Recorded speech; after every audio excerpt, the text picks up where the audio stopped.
Welcome to Subramani. This video is being made on the request of a few people on Twitter.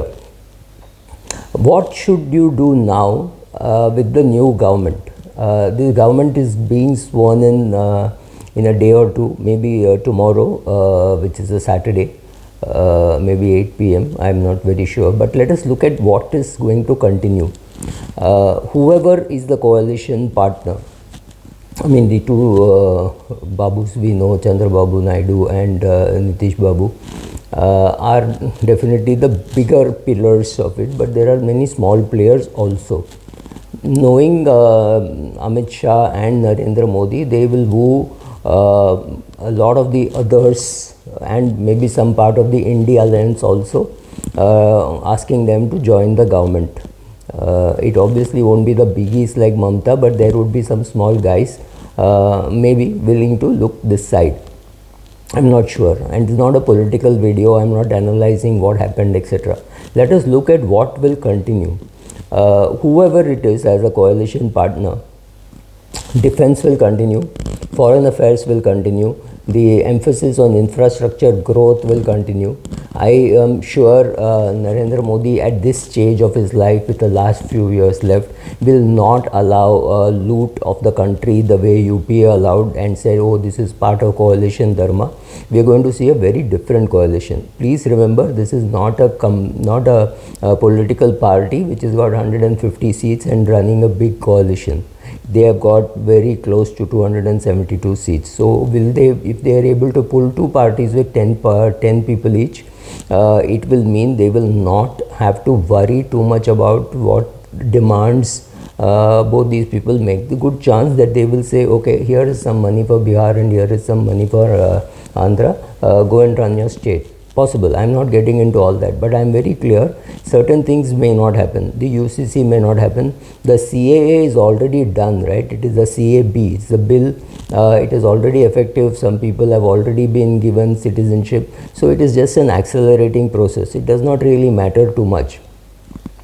Government capex will continue. Government will continue to spend wisely. There may be some pressure to spend on social needs, especially keeping in view what happened in UP, and there is a UP election coming. There is a Maharashtra, then there is Maharashtra where they lost seats, right? So in some of these places, some appeasement expense may happen, but I'm extremely doubtful whether that is going to impact the economy much. Once the government is sworn in and you can see what is happening, I'm sure the private capex will also come. I'm not going to look too much as to the price movement from 4th June to today. It's gone up it went up on the first day, it came down the next day, it went up the third day, right? So over 3 days, the market is actually exactly where it was. So if you take last Friday to this Friday or previous Monday to next Monday, you will not even notice. If you had gone out, you wouldn't have even noticed the changes.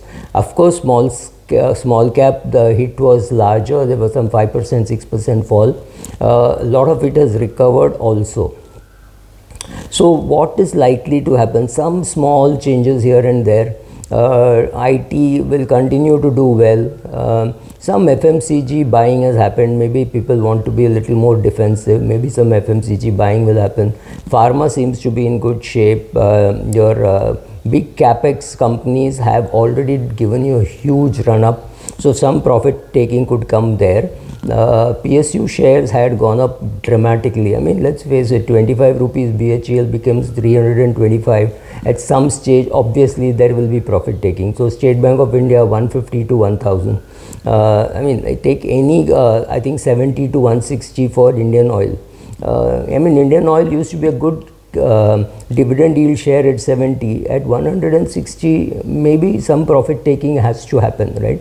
So some of these things will happen. You don't need to do anything. If you have your SIPs, you can continue your SIPs. I don't see the economy doing anything different. This is just a Narendra Modi government. Make no mistake. Even though we call it a coalition government, it is going to be hugely dominated by Narendra Modi. Some humility may be inducted into the parliament or into the cabinet, but other than that, I think things will continue. Our foreign policy and all will continue. Our oil policy will continue. In fact, oil has softened. Will the government give some incentives to keep the market up? Will they cut interest rates? There is enough ammunition with RBI to cut interest rates. If interest rates get cut in the US, remember US is also going for an election, UK is also going for an election, so some interest rate cut could happen in the US, which could be a cue for RBI to cut rates. If RBI cuts rates, you can be sure that the market will go up further. In fact, to me, long range bonds look attractive, even though some fund managers say there is no need to put money in long range bonds now, you can wait. I am doing a SIP in a fund which is maturing in 2045. I'm sure in 2045 it will become an open-ended fund, but which means I'm taking a 20-year bond issue. I'm taking a 30-year bond issue risk also. Both are open-ended funds with a long duration, right, bonds. So bonds definitely look attractive. Equity looks attractive, but there is always a caveat in equity. The market has given a very long bull run, right? We've been running high for a very long time, right from say 2014 to 2024. In spite of COVID, we saw just a 3-month blip. So one very important lesson that this generation has learned is, if there is a fall in the market, you should buy more. There should be more SIPs. So we see that happening, right? So we see that 21,000 crores, 22,000 crores, that is the rate at which your SIP market is going to grow.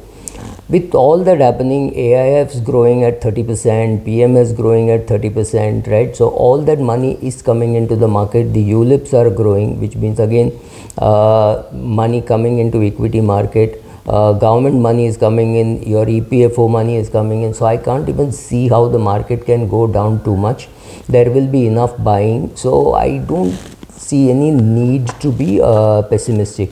Of course, Ramdev Agarwal has come out with a report saying why you should be optimistic, but then there are some people in India who have never seen them ever bearish.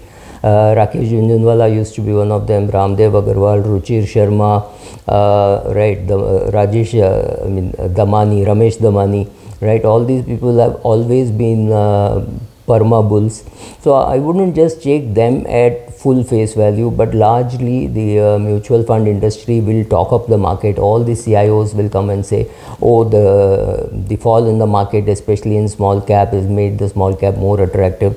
I do think small caps are attractive. I do think large caps are attractive. The mid cap may be fully priced. So my advice is very simple: stick to flexi cap fund and multi-cap funds. Multi-cap funds puts at least 25% in large cap, 25% in mid-cap and 25% in small cap. The last 25% he or she gets a leverage of where to put.